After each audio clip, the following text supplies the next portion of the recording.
Let's now talk about Hymes and pragmatics. Hymes is an important figure in the development of pragmatics and is also considered as one of the first authors or theory proposers in the field of contemporary pragmatics. One of the key theories proposed by Hymes and which actually changed the shape of or the form of contemporary pragmatics is the theory of communicative competence. This theory is based on the connection between speech and social relations. And Hymes proposed that having linguistic knowledge is not enough to become a good speaker. Rather, you need to have the understanding of the social relations, ways of speaking, and the context in order to produce a better communication. So, he, in simple words, actually proposed that we need to focus on communicative competence also, instead of focusing merely on linguistic competence. And in this way, we can become successful communicators, and we could probably be able to generate more powerful meanings and socially loaded meanings than having only linguistic knowledge. It can be seen as the concept of performance, competence, as well as of the speaking. We need to recall that Hymes' concept of communicative competence actually emerged against the dichotomy which was proposed by Noam Chomsky in terms of the difference between competence and performance. According to Chomsky, competence is the basic linguistic knowledge which every native speaker possesses about his or her own language, and performance is how he delivers it. According to Chomsky, the linguistic competence cannot be faulty, but performance can be, because we do make mistakes when we perform various linguistic functions. We sometimes are not able to translate our linguistic knowledge into real life situations and cannot produce a powerful, meaningful, purposeful communication. So that's not the fault with the linguistic competence, rather with the performance as Chomsky proposed it. In contrast to the concept of linguistic performance, the way the language system is used in communication is the focus of the theory of communicative competence.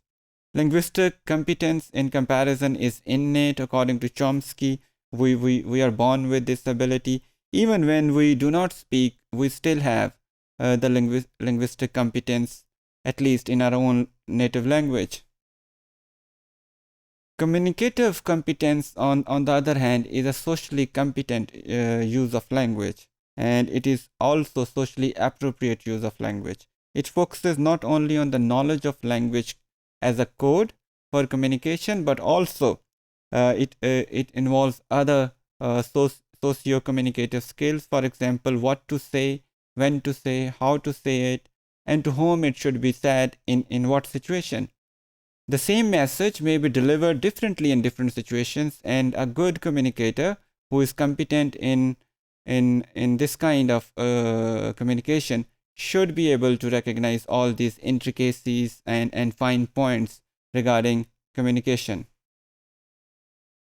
It deals with social and cultural knowledge speakers are presumed to have to enable them to become successful communicator in any given situation. It also have access or extends to both knowledge and expectation of who may or may not speak in certain settings, and how they should speak if they are to speak. Or these skills are considered necessary in a typical communicative concept, communicative competence theory. And an ideal or a good communicatively competent speaker should be able to know how to repair his talk when he misses a certain point or his communication gets off the way. He needs to repair it, and he should have certain strategies to repair it also. And it should also be combined with certain non-verbal behaviors also. What kind of gestures, eye contact should a speaker produce when he's conveying a certain message? That's also a part of communicative competence. Further, it also looks into certain conversational aspects like turn taking and other aspects also. And a good communicatively competent person should also be able to know the temperaments of various languages also, that in which language which message should be conveyed in what way. That's one of the key areas of communicative competence also. If we have to explain this concept of communicative competence in nutshell, we can see the various words of this can be explained in the alphabets of speaking. S stands for setting, scene, or temporal or physical circumstances in which a speaker has to speak. He should be fully aware of it. P stands for participant. We should be, as communicators, should be able to recognize and understand to which we are communicating and in which situation we are communicating. And this is a very commonsensical point. We all know and practice this in our daily life also. We are wary of the situation. For example, in a moment of extreme sadness, we do not crack certain jokes. And then in a moment of happiness, we do not bring in certain sad news readily. So we are wary of the situation so that we may not spoil the environment. So usually good communicators are aware of their situation they are in and the participants they are speaking to. E stands for end purpose. What is the goal of that communication? A stands for act sequence, and sequence of the message is very important. It constructs and reconstructs meaning. So a good communicator should be able to figure out the sequence of the act of speaking also. Then K is the key tone or manner in which a message is being sent. Then I stands for instrumentality, or the channels may be verbal, non-verbal, or any other channel. N stands for norms specific to interactional or interpersonal connections in that particular society or context in which communication is being made. And in the end, G stands for genre, textual category. What kind of message is it? If it's a formal message, it might have a different norms.